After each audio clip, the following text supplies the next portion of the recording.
इफिसियों के नाम पौलुस प्रेरित की पत्री, पहला अध्याय। पौलुस की ओर से जो परमेश्वर की इच्छा से यीशु मसीह का प्रेरित है, उन पवित्र और मसीह यीशु में विश्वासी लोगों के नाम जो इफिसुस में हैं, हमारे पिता परमेश्वर और प्रभु यीशु मसीह की ओर से तुम्हें अनुग्रह और शांति मिलती रहे। हमारे प्रभु यीशु मसीह के परमेश्वर और पिता का धन्यवाद हो कि उसने हमें मसीह में स्वर्गीय स्थानों में सब प्रकार की आशीष दी है, जैसा उसने हमें जगत की उत्पत्ति से पहले उसमें चुन लिया कि हम उसके निकट प्रेम में पवित्र और निर्दोष हों, और अपनी इच्छा की सुमति के अनुसार हमें अपने लिए पहले से ठहराया कि यीशु मसीह के द्वारा हम उसके लेपालक पुत्र हों, कि उसके उस अनुग्रह की महिमा की स्तुति हो जिसे उसने हमें उस प्यारे में सेंत मेंत दिया। हमको उसमें उसके लोहू के द्वारा छुटकारा अर्थात अपराधों की क्षमा उसके उस अनुग्रह के धन के अनुसार मिला है, जिससे उसने सारे ज्ञान और समझ सहित हम पर बहुतायत से किया,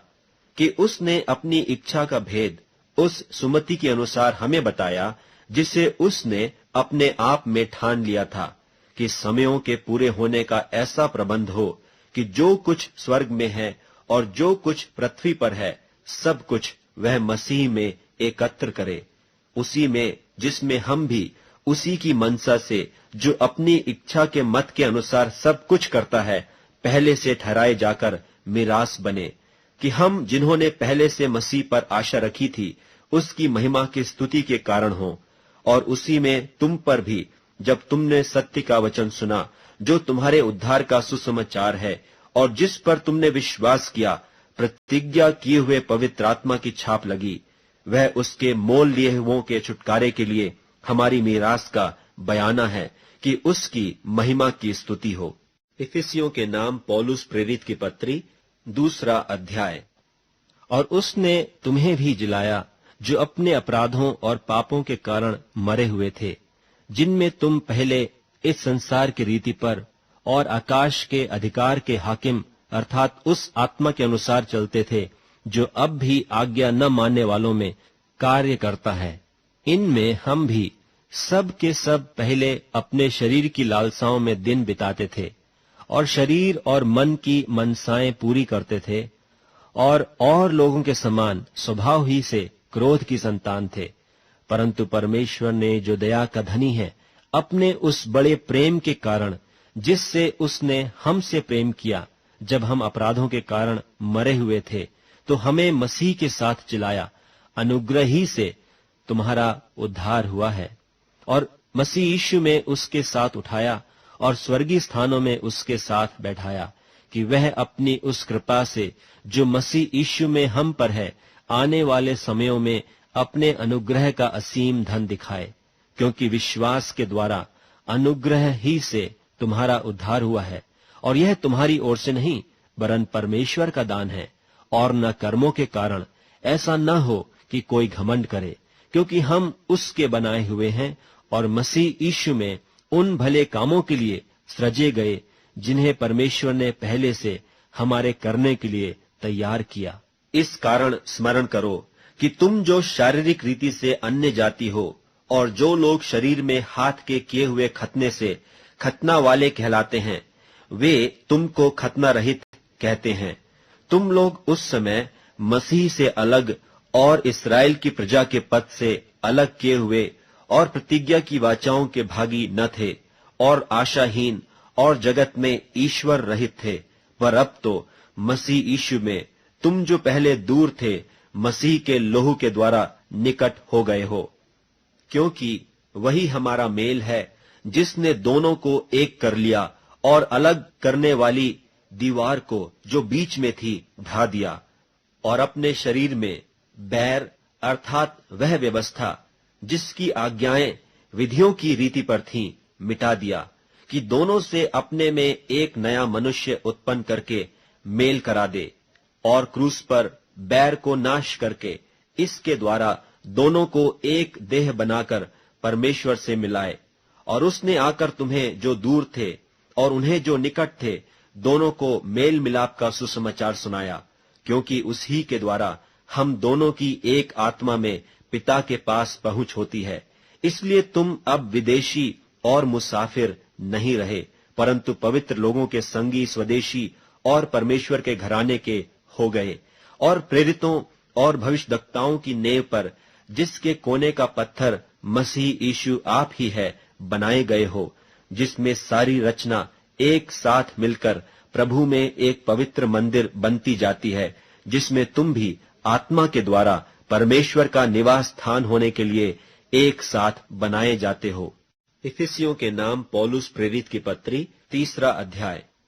इसी कारण मैं पौलुस, जो तुम अन्य जातियों के लिए मसीह यीशु का बंधुआ हूं,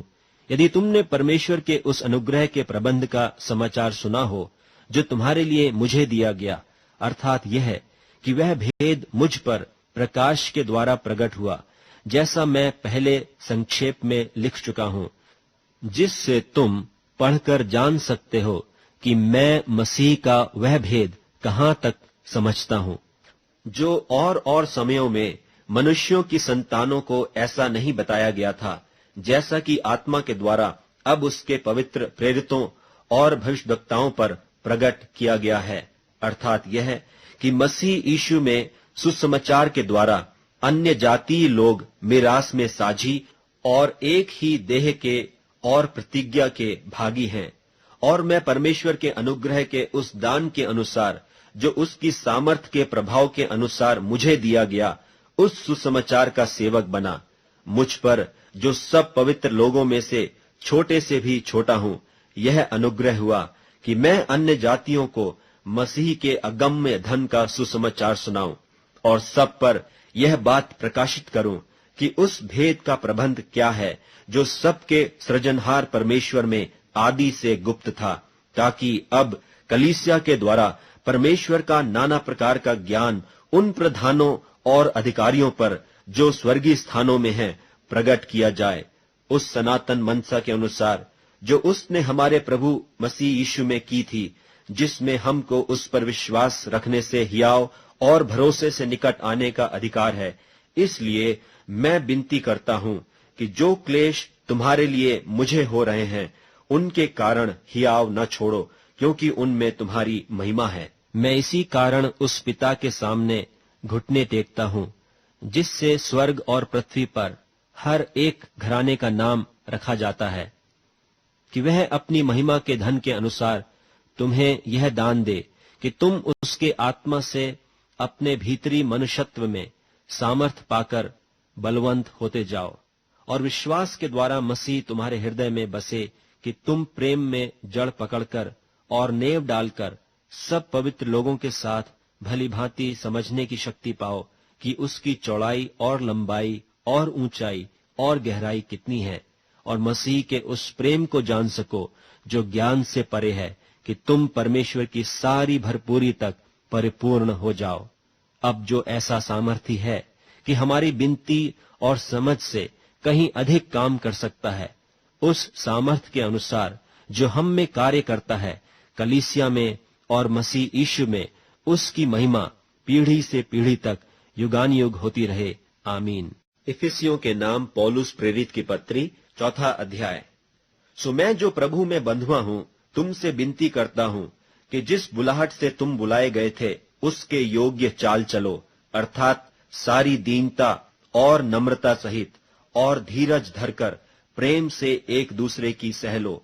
और मेल के बंध में आत्मा की एकता रखने का यत्न करो।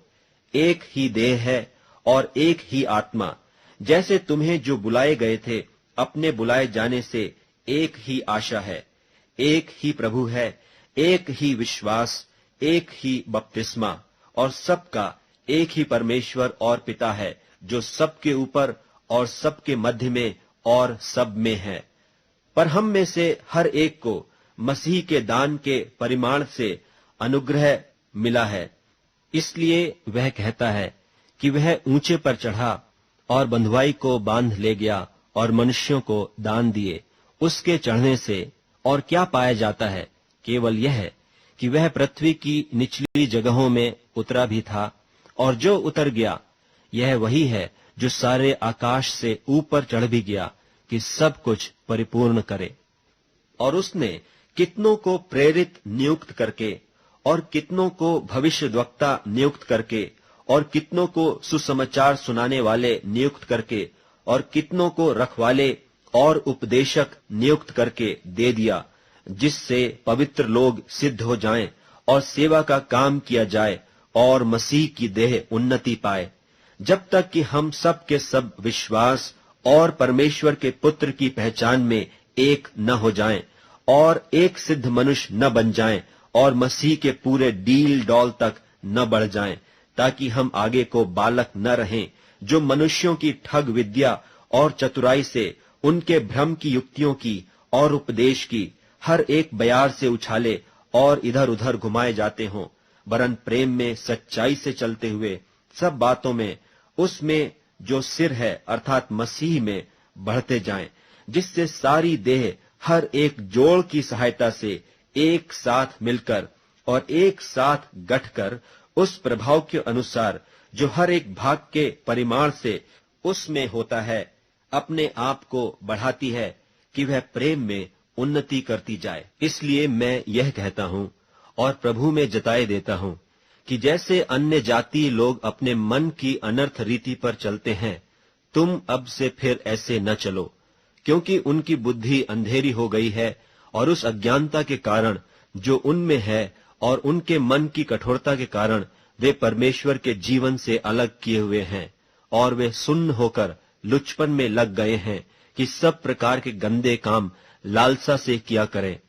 पर तुमने मसीह की ऐसी शिक्षा नहीं पाई, वरन तुमने सचमुच उसी की सुनी और जैसा यीशु में सत्य है उसी में सिखाए भी गए, कि तुम अगले चाल चलन के पुराने मनुष्यत्व को, जो भरमाने वाली अभिलाषाओं के अनुसार भ्रष्ट होता जाता है, उतार डालो और अपने मन के आत्मिक स्वभाव में नए बनते जाओ और नए मनुष्यत्व को पहन लो, जो परमेश्वर के अनुसार सत्य की धार्मिकता और पवित्रता में सृजा गया है। इस कारण झूठ बोलना छोड़कर हर एक अपने पड़ोसी से सच बोले, क्योंकि हम आपस में एक दूसरे के अंग हैं। क्रोध तो करो पर पाप मत करो। सूर्य अस्त होने तक तुम्हारा क्रोध न रहे और न शैतान को अवसर दो। चोरी करने वाला फिर चोरी न करे, वरन भले काम करने में अपने हाथों से परिश्रम करे, इसलिए कि जिसे प्रयोजन हो उसे देने को उसके पास कुछ हो। कोई गंदी बात तुम्हारे मुंह से न निकले, पर आवश्यकता के अनुसार वही जो उन्नति के लिए उत्तम हो, ताकि उससे सुनने वालों पर अनुग्रह हो। और परमेश्वर के पवित्र आत्मा को शोकित मत करो, जिससे तुम पर छुटकारे के दिन के लिए छाप दी गई है। सब प्रकार की कड़वाहट और प्रकोप और क्रोध और कलह और निंदा सब बैर भाव समेत तुमसे दूर की जाए, और एक दूसरे पर कृपाल और करुणामय हो। और जैसे परमेश्वर ने मसीह में तुम्हारे अपराध क्षमा किए, वैसे ही तुम भी एक दूसरे के अपराध क्षमा करो। इफिसियों के नाम पौलुस प्रेरित की पत्री 5वां अध्याय। इसलिए प्रिय, बालकों की नाई परमेश्वर के सदृश्य बनो और प्रेम में चलो, जैसे मसीह ने भी तुमसे प्रेम किया और हमारे लिए अपने आप को सुखदायक सुगंध के लिए परमेश्वर के आगे भेंट करके बलिदान कर दिया। और जैसा पवित्र लोगों के योग्य है, वैसा तुम में व्यभिचार और किसी प्रकार अशुद्ध काम या लोभ की चर्चा तक न हो, और न निर्लज्जता, न मूढ़ता की बातचीत की, न ठट्ठे की, क्योंकि ये बातें सोहती नहीं, वरन धन्यवाद ही सुना जाए। क्योंकि तुम यह जानते हो कि किसी व्यभिचारी या अशुद्ध जन या लोभी मनुष्य की, जो मूरत पूजने वाले के बराबर है, मसीह और परमेश्वर के राज्य में मीरास नहीं। कोई तुम्हें व्यर्थ बातों से धोखा न दे, क्योंकि इन्हीं कामों के कारण परमेश्वर का क्रोध आज्ञा न मानने वालों पर भड़कता है। इसलिए तुम उनके सहभागी न हो, क्योंकि तुम तो पहले अंधकार थे, परंतु अब प्रभु में ज्योति हो। सो ज्योति की संतान की नाई चलो, क्योंकि ज्योति का फल सब प्रकार की भलाई और धार्मिकता और सत्य है। और यह परखो कि प्रभु को क्या भाता है, और अंधकार के निष्फल कामों में सहभागी न हो, वरन उन पर उलाहना दो, क्योंकि उनके गुप्त कामों की चर्चा भी लाज की बात है, पर जितने कामों पर उलाहना दिया जाता है वे सब ज्योति से प्रकट होते हैं, क्योंकि जो सब कुछ को प्रकट करता है वह ज्योति है। इस कारण वह कहता है, हे सोने वाले जाग और मुर्दों में से जी उठ, तो मसीह की ज्योति तुझ पर चमकेगी। इसलिए ध्यान से देखो कि कैसी चाल चलते हो। निर्बुद्धियों की नाई नहीं, पर बुद्धिमानों की नाई चलो, और अवसर को बहुमोल समझो, क्योंकि दिन बुरे हैं। इस कारण निर्बुद्धि न हो, पर ध्यान से समझो कि प्रभु की इच्छा क्या है, और दाखरत से मतवाले न बनो, क्योंकि इससे लुचपन होता है, पर आत्मा से परिपूर्ण होते जाओ, और आपस में भजन और स्तुति गान और आत्मिक गीत गाया करो, और अपने अपने मन में प्रभु के सामने गाते और कीर्तन करते रहो, और सदा सब बातों के लिए हमारे प्रभु यीशु मसीह के नाम से परमेश्वर पिता का धन्यवाद करते रहो, और मसीह के भय से एक दूसरे के अधीन रहो। हे पत्नियों, अपने अपने पति के ऐसे अधीन रहो जैसे प्रभु के, क्योंकि पति पत्नी का सिर है, जैसे कि मसीह कलीसिया का सिर है, और आप ही देह का उद्धार करता है। पर जैसे कलीसिया मसीह के अधीन है, वैसे ही पत्नियां भी हर बात में अपने अपने पति के अधीन रहें। हे पतियों, अपनी अपनी पत्नी से प्रेम रखो, जैसा मसीह ने भी कलीसिया से प्रेम करके अपने आप को उसके लिए दे दिया, कि उसको वचन के द्वारा जल के स्नान से शुद्ध करके पवित्र बनाए, और उसे एक ऐसी तेजस्वी कलीसिया बनाकर अपने पास खड़ी करे, जिसमें न कलंक, न झुर्री, न कोई और ऐसी वस्तु हो, वरन पवित्र और निर्दोष हो। इसी प्रकार उचित है कि पति अपनी अपनी पत्नी से अपनी देह के समान प्रेम रखे। जो अपनी पत्नी से प्रेम रखता है वह अपने आप से प्रेम रखता है, क्योंकि किसी ने कभी अपने शरीर से बैर नहीं रखा, वरन उसका पालन पोषण करता है, जैसा मसीह भी कलीसिया के साथ करता है, इसलिए कि हम उसकी देह के अंग हैं। इस कारण मनुष्य माता पिता को छोड़कर अपनी पत्नी से मिला रहेगा, और वे दोनों एक तन होंगे। यह भेद तो बड़ा है, पर मैं मसीह और कलीसिया के विषय में कहता हूं। पर तुम में से हर एक अपनी पत्नी से अपने समान प्रेम रखे, और पत्नी भी अपने पति का भय माने। इफिसियों के नाम पौलुस प्रेरित की पत्री 6वां अध्याय। हे बालकों, प्रभु में अपने माता पिता के आज्ञाकारी बनो, क्योंकि यह उचित है। अपनी माता और पिता का आदर कर, यह पहली आज्ञा है, जिसके साथ प्रतिज्ञा भी है कि तेरा भला हो और तू धरती पर बहुत दिन जीवित रहे। और हे बच्चे वालों, अपने बच्चों को रिस न दिलाओ, परंतु प्रभु की शिक्षा और चेतावनी देते हुए उनका पालन पोषण करो। हे दासों, जो लोग शरीर के अनुसार तुम्हारे स्वामी हैं, अपने मन की सीधाई से डरते और कांपते हुए जैसे मसीह की, वैसे ही उनकी भी आज्ञा मानो। और मनुष्यों को प्रसन्न करने वालों की नाई दिखाने के लिए सेवा न करो, पर मसीह के दासों की नाई मन से परमेश्वर की इच्छा पर चलो, और उस सेवा को मनुष्यों की नहीं परंतु प्रभु की जानकर स्वेच्छा से करो, क्योंकि तुम जानते हो कि जो कोई जैसा अच्छा काम करेगा, चाहे दास हो चाहे स्वतंत्र, प्रभु से वैसा ही पाएगा। और हे स्वामियों, तुम भी धमकियां छोड़कर उनके साथ वैसा ही व्यवहार करो, क्योंकि जानते हो कि उनका और तुम्हारा दोनों का स्वामी स्वर्ग में है, और वह किसी का पक्ष नहीं करता। निदान प्रभु में और उसकी शक्ति के प्रभाव में बलवंत बनो। परमेश्वर के सारे हथियार बांध लो कि तुम शैतान की युक्तियों के सामने खड़े रह सको, क्योंकि हमारा यह मल्ल युद्ध लोहू और मांस से नहीं, परंतु प्रधानों से और अधिकारियों से और इस संसार के अंधकार के हाकिमों से और उस दुष्टता की आत्मिक सेनाओं से है जो आकाश में है। इसलिए परमेश्वर के सारे हथियार बांध लो कि तुम बुरे दिन में सामना कर सको और सब कुछ पूरा करके स्थिर रह सको। सो सत्य से अपनी कमर कसकर और धार्मिकता की झिलम पहनकर और पांव में मेल के सुसमाचार की तैयारी के जूते पहनकर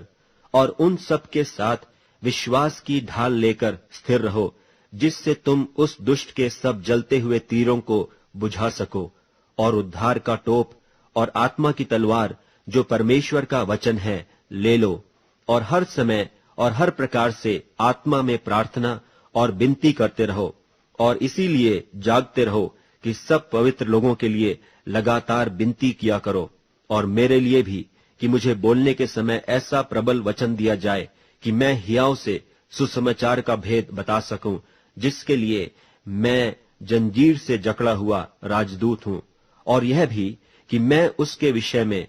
जैसा मुझे चाहिए हियाव से बोलूं।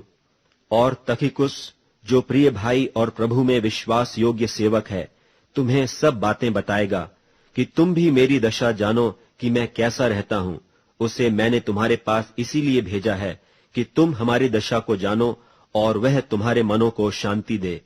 परमेश्वर पिता और प्रभु यीशु मसीह की ओर से भाइयों को शांति और विश्वास सहित प्रेम मिले। जो हमारे प्रभु यीशु मसीह से सच्चा प्रेम रखते हैं, उन सब पर अनुग्रह होता रहे।